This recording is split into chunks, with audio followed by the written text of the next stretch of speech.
Real news Haryana देखने वाले सारे दर्शकों ने करण समेन की राम राम। बुन्नाखंड के गांव दहमन के अंदर रात आसमानी बिजली गिरने से एक किसान के डेयरी फार्म में लगभग 20 से 25 जो पशु थे वो घायल हुए हैं। आप तस्वीरों में देख सकते हैं। तस्वीरें हम आपको रियल न्यूज हरियाणा के माध्यम से दिखाने की कोशिश कर रहे हैं कि रात आंधी तूफान और बारिश के साथ साथ आसमानी बिजली ने कहर ढाया है और गरीब किसान के जो पशु थे उस पर जो बिजली गिरने से वो सभी पशु हैं जो घायल हुए हैं। देख सकते हैं ग्रामीण यहाँ पर मौजूद हैं, सरपंच प्रतिनिधि यहाँ पर मौजूद हैं और आसपास से जो लोग हैं वो इन पशुओं को निकालने की कोशिश कर रहे हैं। काफ़ी नुकसान हुआ है तो सरपंच प्रतिनिधि और जो ग्रामीण यहाँ पहुँचे हैं उनसे एक बार पूरी जानकारी प्राप्त कर लेते हैं।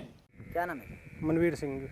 कैसे हुआ था ये हादसा जो रात को हुआ है? किस टाइम हुआ है? ये सवेरे करीब 4 सवा 4 बजे के आसपास का टाइम है। बारिश के साथ में आसमानी बिजली गिरी थी, एक धमाके के साथ हुआ। ये पूरा स्ट्रक्चर तबाह हो गया। इसमें उस टाइम पे 30-35 पशु थे, जिसमें से गायें, भैंस, कुछ छोटे मवेशी थे और एक यहाँ पे जो कारीगर था वो था। यहाँ पे कारीगर को चोट आई, उसको पहले बुन्ना भेजा गया, बुन्ना से अगरवा रेफ़र कर दिया उसको।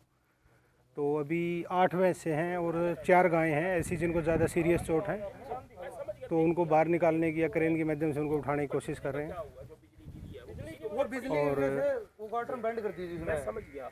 एक दो को बाहर लेके भी आए हैं, 3 अंदर हैं, उनको भी निकालने की कोशिश कर रहे हैं। नुकसान की अगर बात करें तो कितना का नुकसान किसान को हुआ होगा? नुकसान को सर 30-35 लाख रुपए कम से कम नुकसान है। पूरा स्ट्रक्चर भी है ये बर्बाद हो गया है। क्या कुछ अपील आपकी प्रशासन से? प्रशासन से हमारी अपील है कि ज़मींदार की मदद की जाए ताकि ज़मींदार दोबारा खड़ा होकर अपना काम कर सके और अपनी आजीविका चला सके दोबारा से।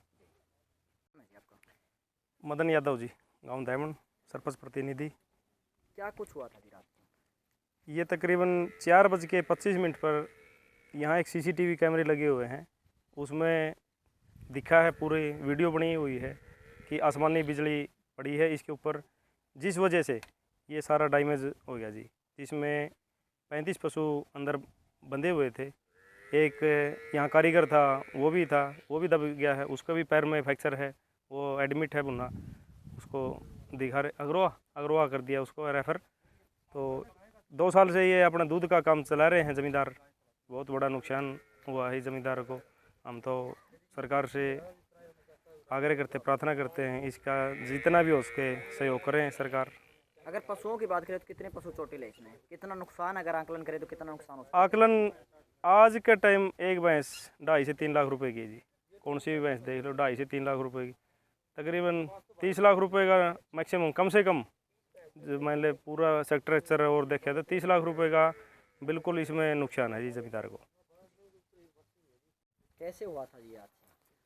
जी ये हादसा जैसे ऊपर से बिजली गिरी थी, हमने कैमरे में देखा था। वैसे तो पता नहीं चलता कैसे गिरी है, क्या सिस्टम, कैसे छत गिरी है। हम आए थे घर से, आगे देखा तो मैंने ईंट की पत्ती हुई लटकी देखी, क्योंकि ये सब तैयार हो रखा था सिस्टम। तो एकदम से हमने गाड़ी बाद में बंद किया, पहले आदमी को संभाला और फिर जो अपने पशु थे उनको संभाला है। तो वो दिक्कत ऐसी हुई थी बिजली गिरने से। कैमरे लगे हुए थे सीसीटीवी, तो उसमें रिकॉर्डिंग में दिखा अभी बिजली गिरी। व्यक्ति इसमें चोटिल है, कितने पशु चोटिल है? ये 8 के करीब तो भैंसे और 7 के करीब गाय हैं। ये समथिंग कोई कम ज़्यादा हो सकता है, एक आधा, क्योंकि काउंटिंग तो कोई टाइम नहीं है, क्योंकि निकालने में लगे हुए। अभी देखो आपने बनाया हुआ था ये तो बनने, ये टिपली पाई रह रही थी इसकी, बाकी बना हुआ तो 6 महीने के करीब हो गए। टिपली पाई रह रही थी, वो सोच रहे थे मिस्त्री लगाएंगे वे बनाएंगे। क्या नाम है इस पशुपालक का? रमेश कुमार है जी, मैं उसका भतीजा हूँ। क्या कुछ करता है? ये पहले गुजरात में खेती करते थे हम ठेके पे लेके। तो अब जैसे मेरी मौसी का कैंसर हो गई थी, उसके कारण इधर आ गए थे, तो उन्होंने सिस्टम साहब का स्ट्रक्चर गुजारे का एकमात्र साधन यही है? यही है जी। 2 किले ज़मीन है, आपके को पता ही है ज़मींदार के पास क्या होता है। यही है, दूध बेच के काम कर रहे थे, दूध का काम था थोड़ा बहुत अपने यास पड़ोस में। की अगर आकलन करें तो कितने लाख रुपए? 15 से 20 लाख रुपए का नुकसान है जी, कम से कम। ज़्यादा कितना भी बढ़ सकता है, क्योंकि कुछ आप अपील करेंगे? वो तो देखो जी, सरकार हमें तो भरोसा है जी, क्योंकि तहसीलदार जी कह के गए हैं, पटवारी जी भी आए थे, हिसार से डॉक्टर साहब भी आए थे जो नला हॉस्पिटल में है। तो उन्होंने तो यही बोला भी हम करवाएंगे, आपका जो भी है, जो स्ट्रक्चर है वो खड़ा करवाएंगे। पशु का भी जैसे लोन की बोल रहा है, अभी लोन करवा लो, हम बोल देंगे सब्सिडी वाला जो भी सिस्टम है वो बता के गए हैं। सरकार की बहुत सी स्कीम है। पवन कुमार है जी मेरा नाम।